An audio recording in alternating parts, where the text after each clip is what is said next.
Fala futuro aprovado, tudo bom com você? Aqui é o Eduardo Cortes em mais um vídeo. E se você estuda para concurso público e quer aumentar um pouquinho mais o seu número de acerto nas questões de prova, nesse vídeo aqui eu vou mostrar para você a estratégia de estudos que eu utilizo e também passo para os meus alunos para a gente aprender 80% de todo o assunto do edital e também acertar acima dos 80% das questões de prova. Por isso que é importante você ficar até o final desse vídeo, porque eu vou te mostrar o passo a passo de como que eu crio essa estratégia. Mas antes de mais nada, eu quero fazer um convite muito especial para você que é novo aqui no canal e ainda não é inscrito, a se inscrever aqui embaixo e acionar o sininho de notificação para você não perder nenhum vídeo novo que eu venha postar daqui para frente. E se você achar que esse vídeo foi produtivo e te ajudou na sua preparação, não esquece de deixar o seu like e compartilhar em todas as suas redes sociais. Então vem agora comigo aqui para a tela do computador que eu vou te mostrar como que eu crio essa estratégia.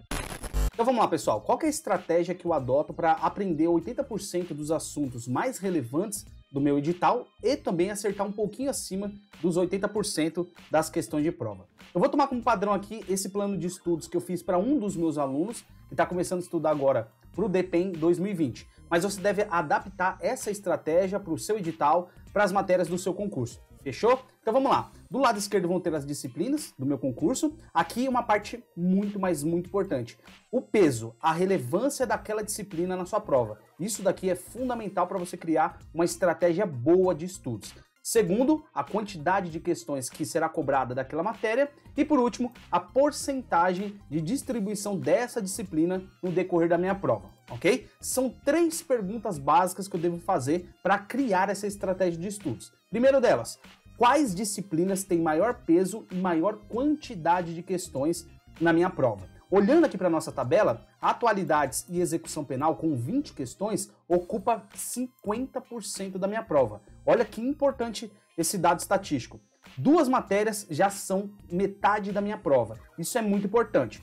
Segundo, legislação especial com 0,8 de peso e 13 questões na minha prova com 8%, e depois português com 12 questões ocupando mais 8%. Só essas 4 disciplinas aqui já são 66% da minha prova. Então você tem que adotar isso para as suas matérias do seu concurso. Quais são as disciplinas com maior peso e o maior número de questão, beleza? Segundo ponto importante, quais as matérias têm menor peso e menor questões?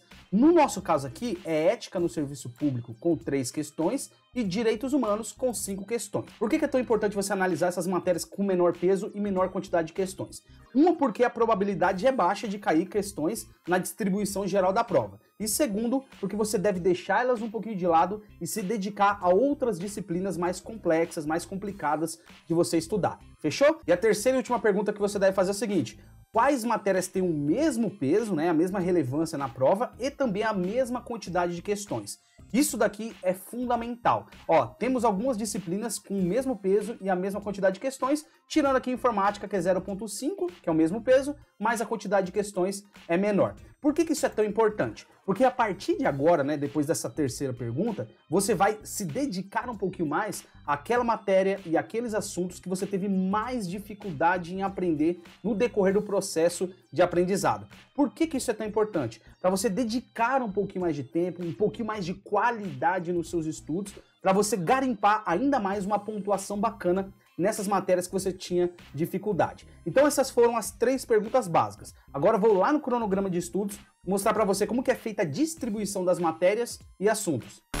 Então vamos lá, pessoal. Depois que vocês fizeram aquela análise, né, das disciplinas, da relevância dela na prova, lembrando que você deve adaptar esse método, essa estratégia, né, essas perguntas que eu estou fazendo aqui para o seu concurso, para o seu edital, tá? Aqui a gente está tomando como padrão o DPEM, mas se você estiver estudando para a Polícia Federal, para a PRF, para a Receita Federal, para o INSS, enfim, você vai adaptar conforme as matérias do seu concurso. Fechou?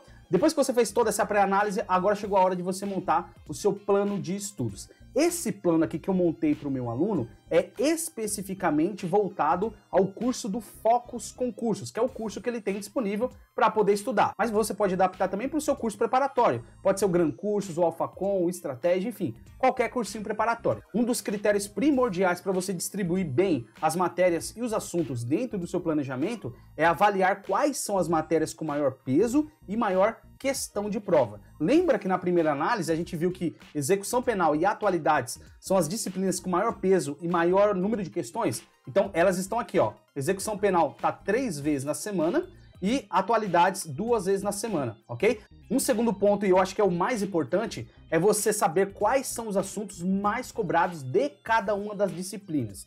Ah, Eduardo, mas aí ficou complicado. Como que eu vou saber quais são os assuntos mais cobrados de cada uma das matérias? Pessoal, estudando questões de prova anterior. Você pegar simulados, você pegar provas, você estudar os últimos 3 anos daquela banca organizadora, saber realmente em quais são os assuntos mais cobrados de cada uma das disciplinas. Então, por exemplo, eu sei que português, regência verbal e nominal é muito cobrado, então eu coloquei aqui no cronograma. Eu sei, por exemplo, que a parte de raciocínio lógico, a lógica de argumentação é muito cobrada, então eu coloquei aqui no cronograma para ele. E assim sucessivamente. Você precisa estudar profundamente a sua banca organizadora e sempre as últimas questões de prova, independentemente do nível e do cargo que você esteja fazendo aquela prova. Uma coisa bem importante é que eu deixei aqui embaixo na descrição do vídeo e também nos comentários a nossa planilha estatística de questão. Dá uma entrada lá depois no link que vai te ajudar bastante a descobrir quais são os assuntos mais importantes de cada uma das matérias. Então depois que você distribuiu as matérias conforme o peso, conforme as questões, conforme as dificuldades de cada uma das matérias, e também distribuiu os assuntos conforme a sua relevância, né, aquilo que seria o mais importante em cada uma das matérias, chegou a hora de você casar tudo isso com a sua rotina. É muito importante você entender quantas horas líquidas de estudos você tem. Você tem que descontar o tempo que você vai para academia, para a faculdade, que você fica com seu filho, com sua esposa, se você trabalha fora ou não. Enfim, é muito importante você não se sobrecarregar de matérias e assuntos. Faça um cronograma de estudos tangível. Isso sim é um projeto de estudos. Quando você tiver na ponta da língua todo o tempo de estudos líquido que você tem, você vai conseguir progredir nos seus estudos. Então essa daqui é uma estratégia muito eficiente para você aprender 80% dos assuntos mais relevantes de prova e também, se você fizer tudo certinho, com as etapas todas corretas, acertar acima de 80% nas questões de prova. Agora eu quero que você deixe aqui embaixo nos comentários qual que é a sua maior dificuldade em aprender os assuntos mais relevantes e acertar mais questões de prova. Quando você comenta, compartilha, deixa like, se inscreve no canal, a nossa comunidade cresce cada vez mais. Então ótimos estudos para você, espero ter te ajudado, pode sempre contar comigo. Até mais!